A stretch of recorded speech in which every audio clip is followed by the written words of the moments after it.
Hey guys, on today's show, we're going to talk about movie games, the bad and the so-so.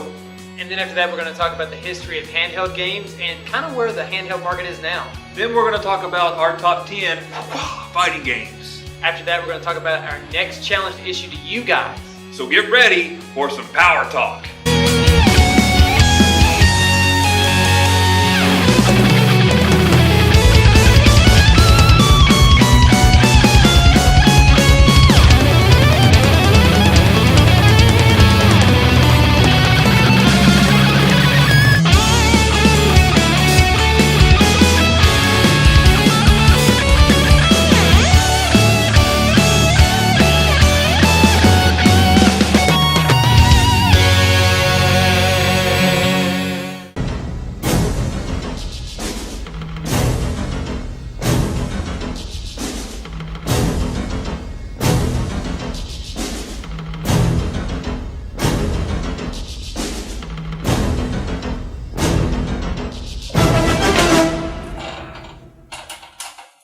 Welcome back, Dutch. It's been a long time, General. So what's the assignment? The assignment, Contra. Flying by helicopter, it's 6 levels, eradicate the aliens, and you get out alive. Why don't you just use any other gamer? Why do you need me for? Because some dang fool accused you of being the best. Dylan! You son of a gun. What's the matter? New game's got you using a stylus too much? Make it easy on yourself, Dutch. Had enough? Okay. You did know when to quit, didn't you? It's good to see you, Dutch.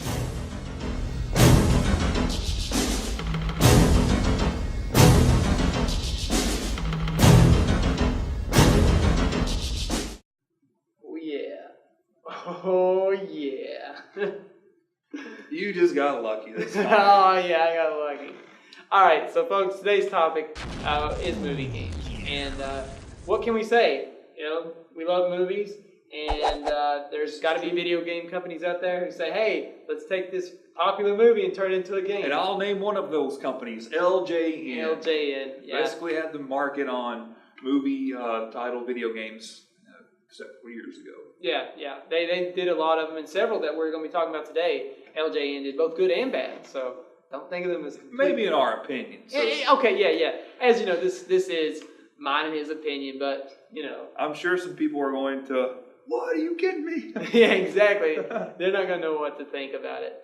But except that, gosh, these guys are idiots. Why would they even talk about movie games? Anyways, starting off with the first one, RoboCop. Well, how about we go on with based on the skit? I'd rather stick to the skit. Predator. Let's stick with Predator first. Obviously, shooter, Activision games. You know, it was like a side-scrolling shooter. Yeah. Not bad. It's on our bad list. I think it's on more of our so-so list, really. Yeah, more of a so-so list. It's not terrible. There are worse ones for sure. But this one is not bad because, I mean, it's a side-scroller. You have weapons, you have guns, and it's not just like Dr. Jekyll and Mr. Hyde where you've got this much room to kill something. You know? Yeah. So it's playable. So it's on the so-so list. Yeah, it's definitely playable. Have you beaten it? I've not beaten it. You not beaten it? No, I remember renting it like early '90s, like when the Super Nintendo was out. I still had my regular or the NES. You know, I still had that going on, and I remember renting it at a local video store and just hated it. Just couldn't. Yeah, the closest I came to beating a game in that style would be Rambo, which is a really similar game. Yeah. You know, it is pretty fun to a degree, I guess. It follows a simple formula. It follows kind of like the Contra formula. Yeah. Really. Run, shoot. I mean, look at Contra's cover. Right. It's practically. It is. It's Arnold and Stallone pretty much. Yeah. I just rented it and I played it a lot. So. No, well, we need to get off the so-so boat. Let's go straight to the bad. I gotta say, RoboCop is straight up terrible. So, you know, it's How far have you made it in the game? I only made it to the second stage. That's as far as I've made it. And the second stage. And when did it come out? It was like 1988. I was going to say 89, but it might have been 88. I remember playing it. The physics of the game seemed just a little off. Yeah, that's I was kind of like, true statement. what am I? I hate when I play a game that just doesn't have good physics, and it's just one of those. And along with another game on our list that's on the bad section, it also has these bad physics, collision physics with the guns and the enemies. But yeah, I never made it past the second level. Definitely felt like the game was wonky, but the movie RoboCop is fantastic. The movie's great. We love the movie. The movie is way fantastic. The movie's way fantastic. Yeah. But the game. Why? How can you take a franchise about a robot cop? It's bad. In the words of the great legend AVGN, what were they thinking? Huh? That's right. What were they thinking? What were they thinking? That's the question I think we need to ask every game company that takes a franchise and just tears it up. Yeah, what were they thinking? I mean, again, it goes back to rushing a game out to, we got this movie, let's get the toys, let's get the video game, and let's send it out. I guess the beta testers missed a lot in a lot of these games, even if they were beta testers. But moving on, so another game, terrible physics, similar to RoboCop, side-scroller, T2. Actually, there's two different T2s. Let me clear that up. Yeah. We got the arcade one by Midway. Did you ever play that? Yeah, I have played that. It's been a number of years, of course, but it's not, it's not as bad as the NES LJN version. Exactly. Not nearly as bad. Midway turned it into an arcade rail shooter. Actually, it was on the Super Nintendo. I had it for the Super. Could not beat it. It was, I get all the way to the mission where I guess it's before you go back into the past. John Connor is driving this Jeep, shooting this machine gun, and there's like this big thing trying to blow him down, and I can never beat it. But the NES title, though, you know how bad that is. And the physics of T2, also similar to RoboCop, are just awful. You're just dealing with a game that, when you punch your enemy with his fist, you can't tell you really hit him. I know when you play games like Mario or when you play fighting games, you hit your opponent. There's like this contact that the creators had that just matched perfectly. It's like, okay, right when this part of the sprite hits this part, you hit. Yeah. T2, you felt like you jabbed all the way through them before you hit them. Yeah. You didn't feel that collision soon enough. It was delayed, I guess is the best way to word it. Well, in some other LJN games we got right here, Bill and Ted's Excellent Adventure, Back to the Future. I guess back in the 80s, Bill and Ted was a pretty big thing. I know I watched it as a kid and really liked it. Excellent! The controls are kind of weird. The way you go through about your adventure, it can take some time. You really got to talk to everybody and travel. I mean, I didn't really like it. And obviously Back to the Future. I can't tell you how much time that I've put in on that game trying Back to the Future? Yes. I've never really sat down and played it. I've heard a lot of bad things. I've seen, obviously, AVGN and seen various other people play it on YouTube, and it's just, looking at it, I'm just like... Well, who throws bowling balls? You know what I'm saying? Like, he gets on a skateboard and he picks up bowling balls as his weapon. Like, where did that come from? One strong dude. Yeah. Could you imagine... Okay, skating is all about balance. So you got this, this big bowling ball. It has to weigh at least 8 pounds or whatever, and then you have to roll. I don't know how much does a bowling ball weigh even? 16 pounds at the max, I think. Okay, yeah. So I mean, you gotta roll this heavy ball, and it just doesn't make any sense. Yeah, and bees are the enemies. I mean, I don't even see Biff in his game. Like probably until the end. I've never made it to the end. So key figures of this. I mean, here's the thing. Before we move on to the good games, these bad games, you got these game creators who get a hold of these pieces of these franchises. Is what I mean, and they just don't care. They don't care what kind of game they made. They just wanted to slap the brand and say, okay, just get their money. Get their money, which was a big problem in the 80s, especially the NES library. There is a ton of crappy games that I just feel bad for kids back then. Imagine they would sell the art of the book, they'd sell all this to you, they'd get these nice manuals, but when you played the game, they'd be horrendous. Yes, this is one of the games right here that I got for Christmas. My mom, she didn't read Nintendo Power, she didn't know what was good or what was bad, but she knew Back to the Future was a good movie, so how bad of a game could it be? And then it doesn't even match the movie. I mean, you throw milkshakes at incoming bullies. I don't get it. So, we're looking at a ton of crap, basically, Yeah. in the movie games. But there was some good ones. There was. I'm definitely think we should kick it off with one of mine and your personal favorites. When we like to play together. Nightmare on Elm Street. Absolutely. Ain't that a great game? Yeah, a lot of people, they don't like it. I don't know why. It's not that bad. It's a challenge. It's a challenge, yeah, but the music's good. I like the music. Has some funky music. It can be scary at times, especially if you're playing in the dark. This was a kid's game, mind you. The main theme song, like the one at the main menu, it's just chilling. It's like, what? It's like, man. And imagine if you're an 8-year-old kid playing this for the first time. You're home alone. Well, maybe not home alone, but in your room with the lights off or whatever. Just home alone, basically. Yeah, you feel alone. You feel alone, exactly. It's the atmosphere. You pop this game in, you hear this music, then all of a sudden within the game you fall asleep.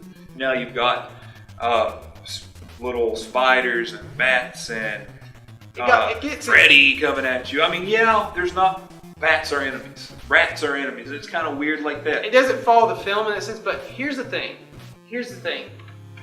T2 and RoboCop and Back to the Future, they all have this thing where, you're kind of doing things that was in the film, and they try to make it a game. And the problem is, because they were just designed poor, the physics are poor, they don't feel like good games. Nightmare, done by LJN, had great physics. Yeah. The hit contacts were on time. It has platforming. You didn't really care anymore about the fact that, they never fought zombies in Nightmare on Elm Street. They didn't fight zombies and stuff. It didn't matter though, because you're having fun. You're having fun. And it was 4 players. So I guess going on with some more of them, we touched up on Nightmare on Elm Street being a good one.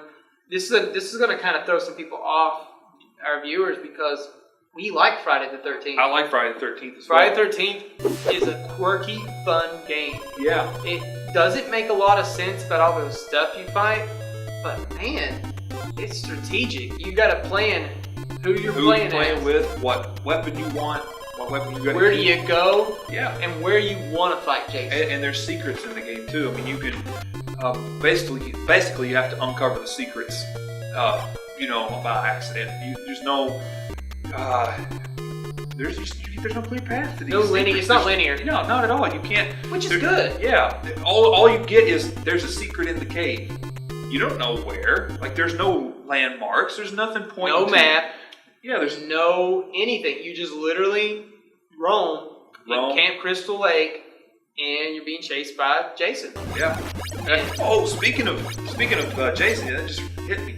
They just released a NES action figure of the Friday the 13th. Yeah. Only given away at Comic-Con. And they're doing it for Freddy too. Are they? Yeah, Freddy's getting one too. I just awesome. saw that on... I really want one of these Jason figures. He's got the purple jumpsuit on. Yeah. He looks really cool. And it's got the pictures of the camp counselors from the game on the inside the box. Oh man.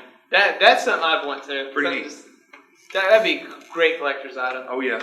But some other good movie games, Judge Dredd for the Sega Genesis. I actually rented that. My cousin brought his Sega over and we rented it. And it's like similar to RoboCop, side-scrolling shooter, but it's got like this edgy feel to it that matches the atmosphere that makes Judge Dredd. It's got like Judge Dredd it's always post-apocalyptic to me. Judge Dredd is, even though it isn't. I guess it just always feels post-apocalyptic to me. So the game has that kind of feel, and if there's one of the movie game I've played that matches the atmosphere of its original predecessor, it's Judge Dredd. So I've actually not played that game, but you need to check it out now. Yeah. It's fun.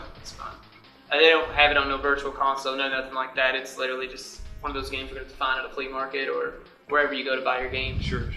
The Rocky GameCube game. Yes, Rocky on the GameCube is one of my favorite boxing games, actually, besides Fight Night Round 3. The Rocky game on the GameCube, I've spent a lot of time on it. I've played through the game several times, and it's just fun. I mean, there is a glitch where you can plow through the game super quick. You can avoid glitches. Yeah, but if you play through the game as it's meant to be played, you can easily lose or you can win. Yeah. It's a lot of fun. And if you're a fan of Rocky, you're going to get pumped when you hear the music. You're going to like the game. Yeah. It's a lot of fun. It is. But hey, we're going to go ahead and cut to commercial break, and then when we get back, we're going to talk about the history of handheld games and how handheld games are doing right now. So stay tuned.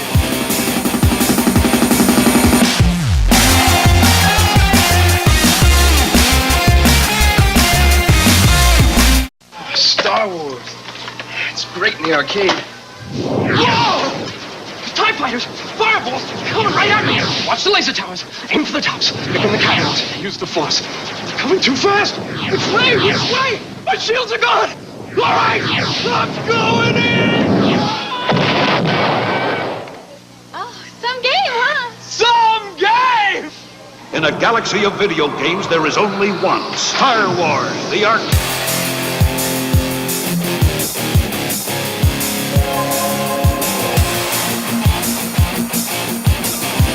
All right, welcome back to Power Talk, and now it's on to some handheld gaming history. All right, Andy, what are we starting off with? We're going to start back in the 70s.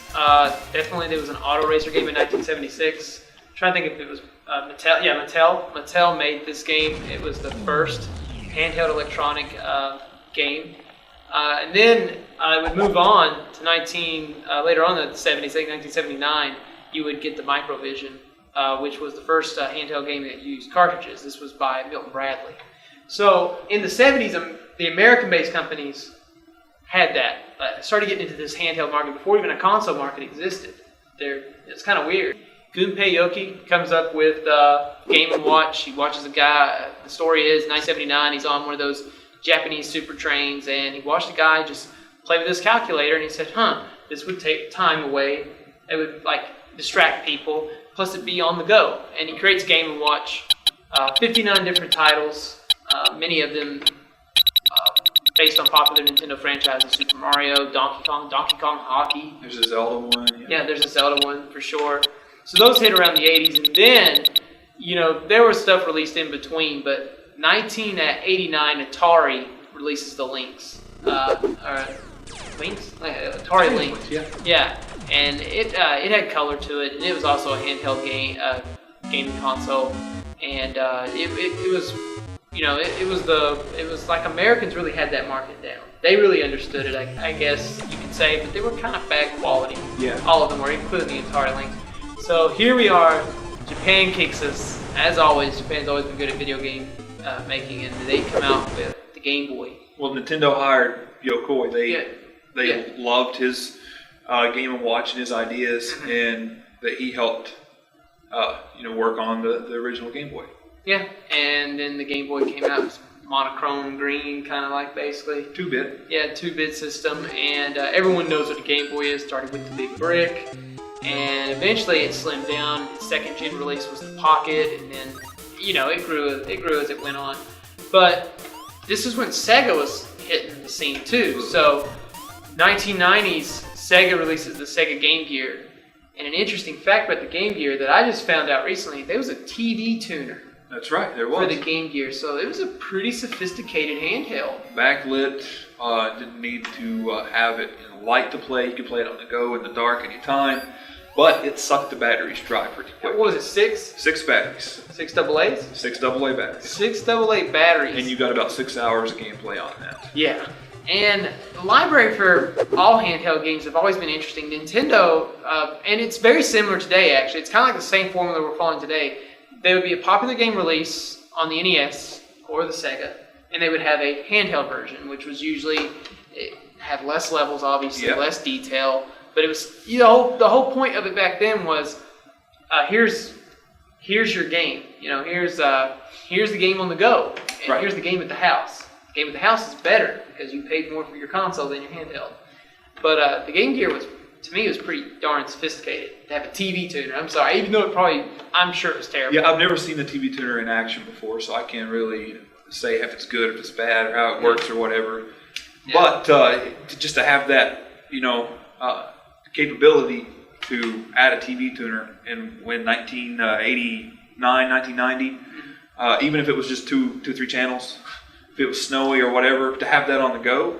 That's great. It's just, Nintendo would fall. A long time before we had that in good quality. Yeah, I mean, now you can get Netflix on your 3DS or your PSP Vita. Right. It'd be quite a while. So that's a pretty big gap, and Sega did it 1990.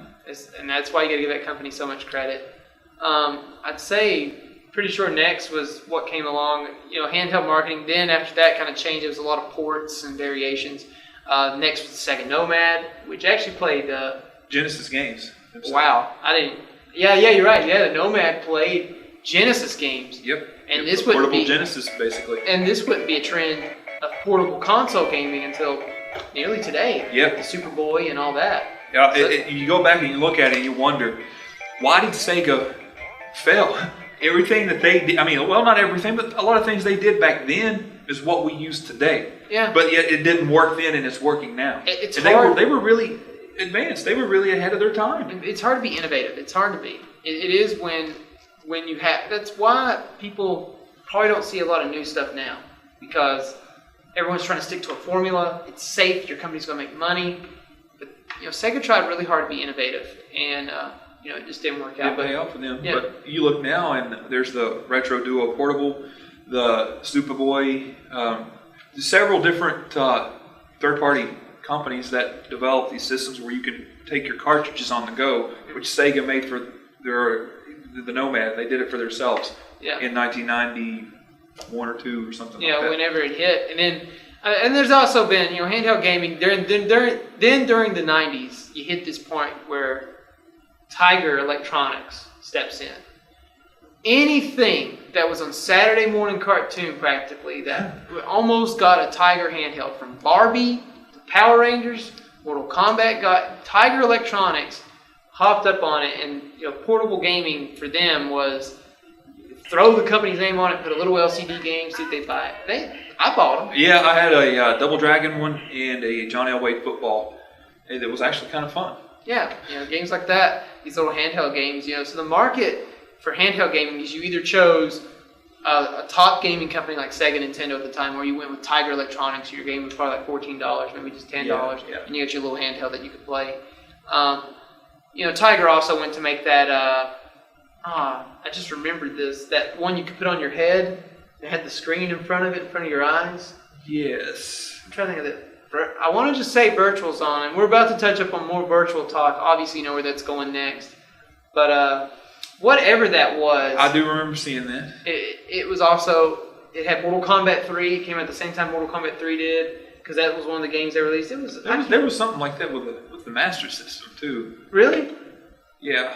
Like that one that put like a vision thing on. Yes. It's like you put this thing around your head, and then this black thing, and then this hang out here, and then you got this red screen, and you could use one eye. I just wished I could think of the name of it. But now there is one console, handheld console that we know that really wasn't handheld, and that's the Virtual Boy. Virtual Boy, meant originally to be a handheld, and also was worked on by Yokoi. Mm-hmm. He really wanted the 3D to kick in. He wanted that to catch on. Nintendo really wanted that to be the next step back then, in around 94, 95. Clearly didn't happen, because what it was the technology. They couldn't afford the LED lights, all the different colors. They could only afford the red LED for the Virtual Boy. That's why it's all only in red. It was the cheapest of all LED lights.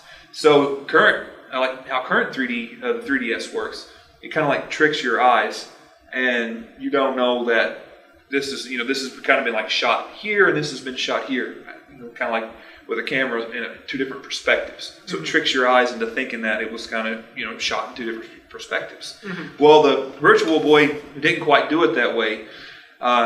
Their technology wasn't as advanced, and due to only having one light, it gave people headaches. There was mandatory breaks built into the games. So if you played the game for 20, I think it was around a 20-minute mark, a screen, basically a pulse would come up and say you've got to take a break for a little while. And that was included in their games. And if you didn't take a break, you were going to have a massive headache for your eyes trying to adjust back and forth during this entire time you wore the Virtual Boy. Your eyes work like crazy when you play on a Virtual Boy. They just do. And thinking about Sega and their failures, this was Nintendo's failure. It obviously didn't go anywhere, poor library. But moving on, after the Virtual Boy, the Game Boy went through the Pocket, and then comes Color. Game Boy Color. Which was a successful handheld console. Neo Geo Pocket, which was successful, but also, based itself on monochrome color, while, the Game Boy was actually trying to touch up on multiple palettes. Right around this time, too, the Yokoi, once he left Nintendo, after the failure of the Virtual Boy, he went to Bandai, and that's where he worked on the Wonder Swan, which probably, I don't know if everybody's heard of the Wonder Swan, but probably a lot of people has. It was only released in Japan and it has a cult following. You know, it was considered a success over there because it just wasn't released in America, but over there the people love it, kind of like we have people who loves Earthbound. You know, there's that group of people who really love the WonderSwan and swear by it, and it's in color, and it really that's pretty wild. Yeah, I don't keep up with it. It's one of those things I just never. I've seen it several times. Yeah, I've seen a few games and stuff like that, like online, but it's kind of a shame that it wasn't released in America. No, as usual. The best isn't. So, then 2001, pretty much what I call the second Super Nintendo, the Game Boy Advance. Love that system. Great RPGs hit that market. Great platformers. Yeah. Just great games. Some of the best Castlevanias I've ever played. Yeah, they revisited a lot of what worked for them in the earlier days on the Game Boy Advance. So the Game Boy Advance was definitely a top system to have. Good titles. And obviously, being a big fan of like Pokemon and stuff, it had a great set of generation of Pokemon games on them. It was just a great console, and of course it had its versions, the SP and such. But then PlayStation touched the market with probably the most sophisticated handheld ever made at its time. Up until the PSP, you always felt like console, handheld. PSP hits, you're going PS2, PSP. There's this idea that they're almost on par. Yep. And you're blown away. You're like, I did not know a handheld could have this much power. Yep. And it had movies. You could watch the Universal Media Disc and all that. Yep. It was, all that was on there. And the games were great. Liberty City Stories being one of my top favorites. It was just a great handheld. And the only problem was, for the company, they was easily hacked. Very easily hacked. Yep. And it went through variations as well. And then 2004, the Nintendo DS. DS, which is where we're at, today, and which looks fantastic. The 3DS, one of my favorite systems. I carry my 3DS with me basically everywhere I go because if I'm at work and I got lunch, it kills some time. Or if I'm traveling, somebody else is driving or whatever. It's a great way to kill some time. There's some really good titles on the DS/3DS, if you will, and I have to make mention of a game that I've been playing a lot lately, and I just finally finished it. I had never finished it, and that is Final Fantasy IV. It's when they re-released it on the DS. Oh yeah. It's a really good game. I was thinking Final Fantasy II for some reason. Yeah, Final Fantasy II and the SNES. Yeah, that's what I was thinking. They re-released it in 3D. Well, it's the actual 4, right? Yeah, it's the actual 4. Yeah. It's the 3D environment. It's not 3D as in perspective, but the world is not just from up here. You can explore around and see things from a different view, and it's beautiful. I really love how they upgraded it. The cutscenes are really pretty now. And I'm glad they actually gave it its the right Roman numeral with it. The right number. It needed to be remade. It's a good game. It's not my favorite Final Fantasy. Save that for another show. But it needed to be remade. Yeah, and on top of that, now I think. So I guess we need to just go ahead and touch up that the current market of handheld gaming I think they're taking over. I think handheld gaming is the future now. I play more of my handheld than I do anything. Exactly. 2 years ago, you could ask me, Andy, what do you like more? The Nintendo Wii or the Nintendo DS? Oh, Nintendo Wii. It's got Mario Galaxy. It's got all the stuff I want on it. Today, I want a 3DS over a Wii U. Why? Super Mario 3D Land, which I've beaten. Love that game. Great game. They released Star Fox HD. Everyone's asking for Star Fox. And please, Miyamoto, more Star Fox. And the only thing it got us was an HD, I guess it's HD re-release on the 3DS. And they got an Ocarina of Time. We get a Link to the Past 2, Luigi's Mansion 2. Look at these titles. These are console-esque titles. Yep. Getting put on a handheld. Absolutely. And that's why I think it's the future. I stay true to my mobile gaming. It's my top right now, and it has been for about a year and a half now. And the Vita's doing good too. It's definitely. They started up a lot slower. And obviously, when they first came out, everyone's like, it's a flop. But with recent news with the Xbox pretty much hurting its fans, even though they made up for it, Sony's getting much more attention right now, and I think in the current market, their handheld games are going to step it up even more. Let's hope, because no matter what the system, if there's more good games out there, that means there's more good games for everybody to play. Exactly. So the current market is looking pretty good. I'd have to say everyone needs to start looking out for handheld games more than console games. Yes, I know the new Smash Brothers is coming out on both, and I'm interested to get both of them. Yeah. Nintendo has robbed me of my money. So it's definitely worth it. Yeah. All right. Well, tell you what, we're going to go to commercial break, and when we come back, you're going to hear about our top 10 fighting games. So stay right there.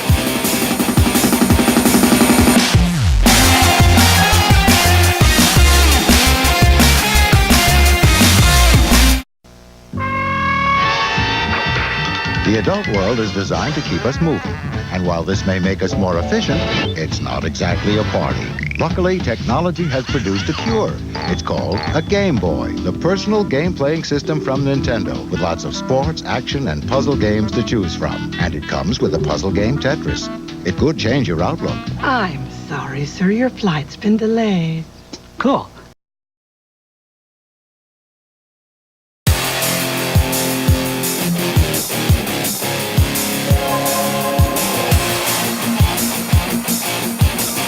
And we're back, and now it's time to talk about top 10 fighting games. And before we go into it, let me just clarify, it's more of like 2 top 5s, and we're just kind of going off each other. Exactly. So, definitely, let's start with you. All right. What's your game? Well, I've got to make mention, my first game on my list is Street Fighter II Turbo for the Super Nintendo. And the reason why I say this game is because this is what got me into fighting games. It was a groundbreaker for me as far as fighting games, mechanics and stuff. I played it, Street Fighter II on the arcade, and I liked it pretty good. But when Turbo came out, I don't know what it was about it. I don't know if it was I think there's an addition where you can play some extra characters, maybe. Turbo. I can't exactly remember what it was. If it was the hyper fighting, the hyper mode, what it was. I just played the heck out of this game as a kid. I borrowed it from a friend, and I couldn't put it down for a long time. I mean, I got to the point where I was really, really good at that game. So this has to be my starting point because it's where I started when I started playing fighting games. Well, I'll start with my least on the list, and would be Red Earth, which is by Capcom. It's the reason why I like it is I didn't know about it until I played Capcom Fighting Jam, which was this terrible fighting game that Capcom made, rushed it together, didn't get a lot of popularity. But Red Earth is an RPG/fighter. It plays like a fighting game. You go from opponent to opponent, but you leveled up, and in the arcade machines you kept a password.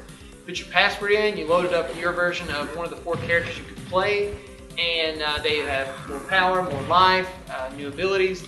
It was a really, really fun fighting game. Very difficult. I played it before, and it's drained a lot of quarters from me. But yes, Red Earth is probably my least favorite, but of their list, which is a pretty tough list to get into. Yeah. So that says a lot about it. That's very interesting. Well, my next game is Mortal Kombat versus the DC Universe. And I know this is more of a recent release, but when it came out, I rented it the week it came out, and I really loved it. I thought this has got fighting games exciting again. So have you played Injustice? I have not played Injustice. Okay, you play Injustice then. So I've heard, but I really did like Mortal Kombat versus DC. The mechanics were great, the combos were cool, the finishers were cool, and being able to play Joker was, I gotta say, for me, right up there. Well, you're gonna love Injustice then. Injustice, is a great fighting game, but didn't make my list. My next one up is Skullgirls. I love indie games, and it's an indie fighter. Skullgirls was made by a team of guys who obviously follow tournament fighters a lot. Took us, part of the fighting game scene, the FGC, fighting game community. Yep. And Skullgirls has a unique design, great art, solid presentation. The only problem is once you get 2 good players next to each other, it becomes very boring. Because the game was built off this idea that everybody loves infinite combos, or combos that take forever.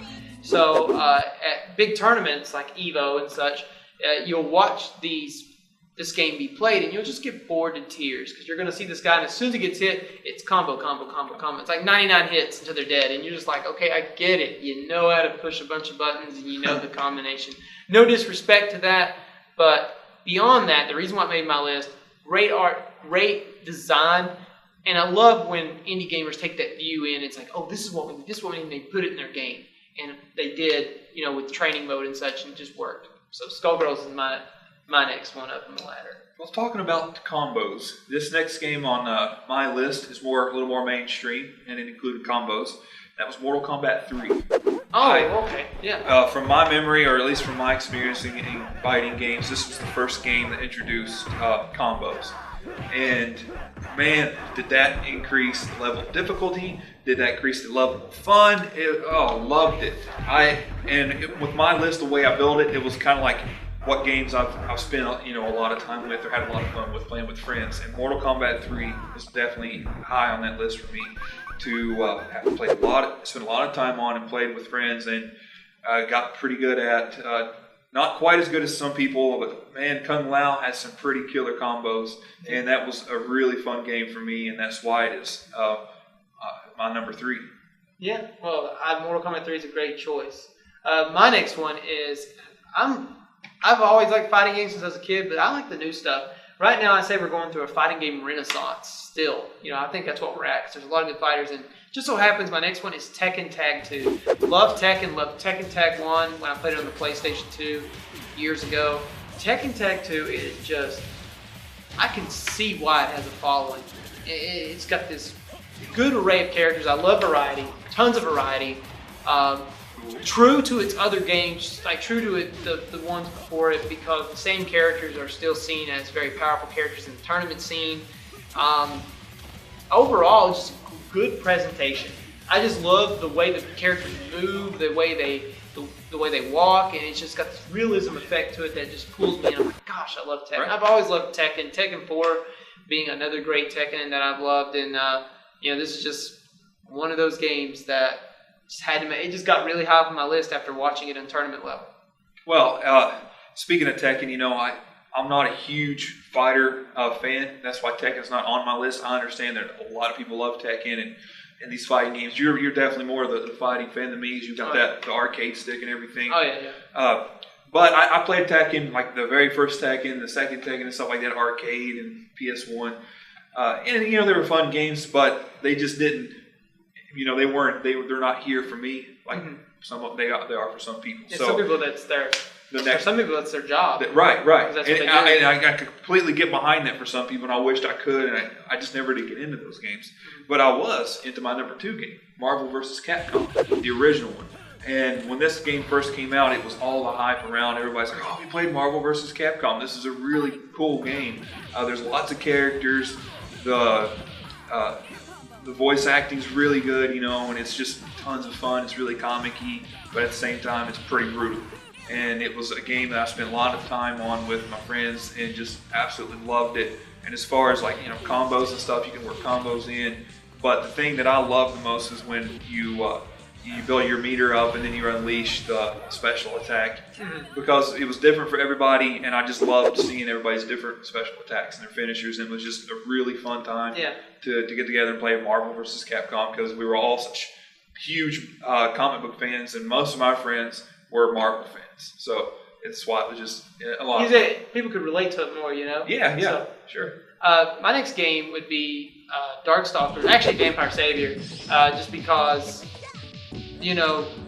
Capcom really took a big step in their fighting game. You start off with Street Fighter, then the Alpha series, then you get Vampire Savior, and this is when you start seeing unique combos and really tough set of mind games. There's actually a really good scene for Vampire Savior up in Cincinnati, and what came of Vampire Savior will eventually lead to Guilty Gear, which is another good fighter. Didn't make my list, but it's another good fighter. But Vampire Savior is just one of those games that I could just sit down and watch people play. I'm not as good at it, but I could just love watching people just play it all the time. I'm just like, man, I wish I was this good. Obviously, they put a lot of practice and time.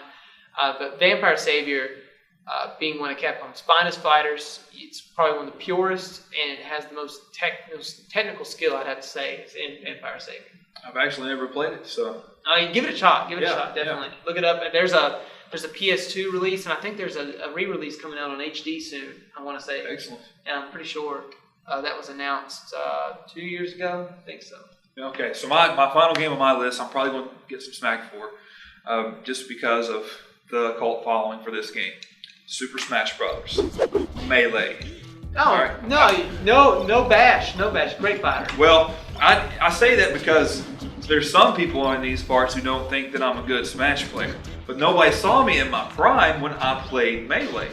Nobody saw me in my prime. There are a few guys out there, my Cartmel homies know what I'm talking about. When we played for hours every night in the dorm, gosh, I can't tell you how many hours we spent on this. Lots of fun. That's why this game is number 1 on my list, because it was a fighting game that it broke all the rules and it kept me tuned in, plugged in, kept me wanting to play night in and night out. And no other fighting game has ever done that to me. I mean, it was, first off, it's Nintendo characters, which I was, a fanboy, and we still are. Yeah, we still are. We still are. And then secondly, it's multiplayer, and everybody can have fun. It's even the people watching have fun, because we're all like cutting up and getting mad at one another, and the people are like getting into it. Who's just watching. The matches are close. It's really intense. I'll tell you, I can't say anything about your personal skill, but it's probably one of the most technical fighters out there. It's actually featured at EVO recently, which just happened, I think, a week ago. Yeah. And,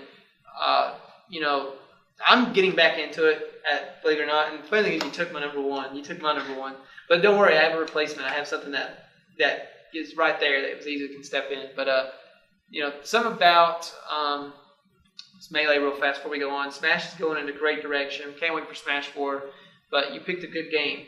It's really good, and I say to everyone out there, get into Super Smash Brothers. If not Brawl, Melee, they're both great games. And if you're a big fighter fan, you will appreciate the value that the professionals have in it. Yeah.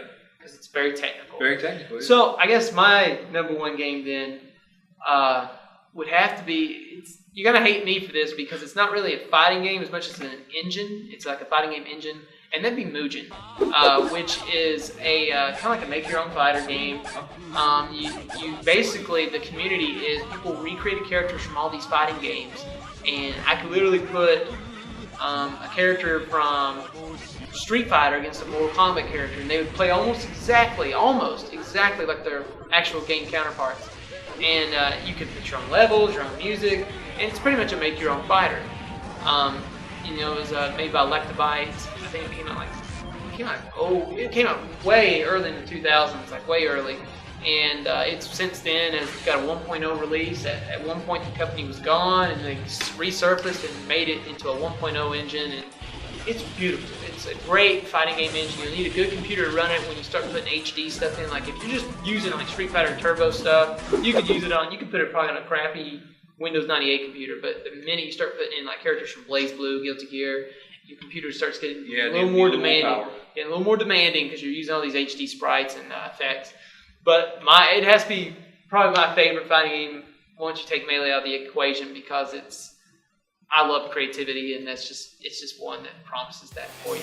So anyways, we're gonna go ahead and cut to another commercial, and when we get back, we're gonna issue our next challenge to you guys. So see you then.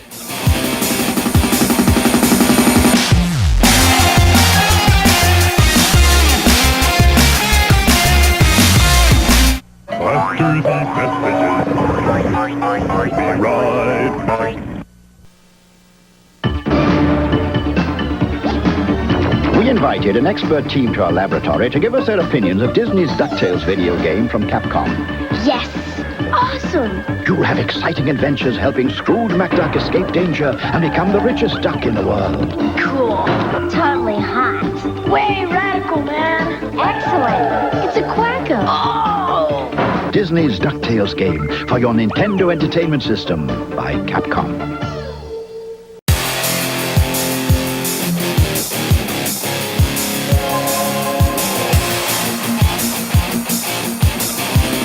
Okay guys, and we're back. I just wanted to make mention before we issue the next challenge that now the Mario Kart challenge is over. We cannot accept any more videos or pictures. That challenge is done and over with. But also, before we get to the challenge, Andy, I wanted to mention that we're going to have an overall prize for whoever gets the most points out of 12 episodes, which would be kind of like half of a season. So 12 episodes, whoever has the most points 12 episodes is going to have an overall prize. So if you get the most points in this month, but not the next month, you still have a chance for the overall prize after 12 episodes, which is going to be a more pricier prize. It's going to be something that everybody wants. Oh yeah. So I guess next for the next challenge then, your game is going to be Altered Beast, and you have the option to play that on a Sega Genesis or the Nintendo Wii. I don't know if it's on the Wii U on Virtual Console. Not sure either. But the goal is to get the highest score possible. You can play as many times as you want before the submission date. Submit us your highest score, and we'll find out if you've been cheating or not, because we're going to go to Twin Galaxies. We know the top scores there. It's like around 400,000 some. Yep. And if we see any 999s, you know, big bunch of nines up there, I'm going to be like, either that or send us a video of you doing it, and then I'll be like, why don't you send it to Twin Galaxies so that they can put you on the leaderboard? But yes, Altered Beast, preferably on the Virtual Console or Sega Genesis. Yep. No other way. There's no emulators, no nothing. Those are the only two that we're going to accept. So, I think it is on PlayStation 2 under Sega Classics. Okay. So any way to play it that is not emulated, as long as it's through an official console, just get that photo to us. You know, just either post it on Facebook, whatever you can to get it to us. You know, submit it to us. So definitely, Altered Beast. And remember, the power is in your hands.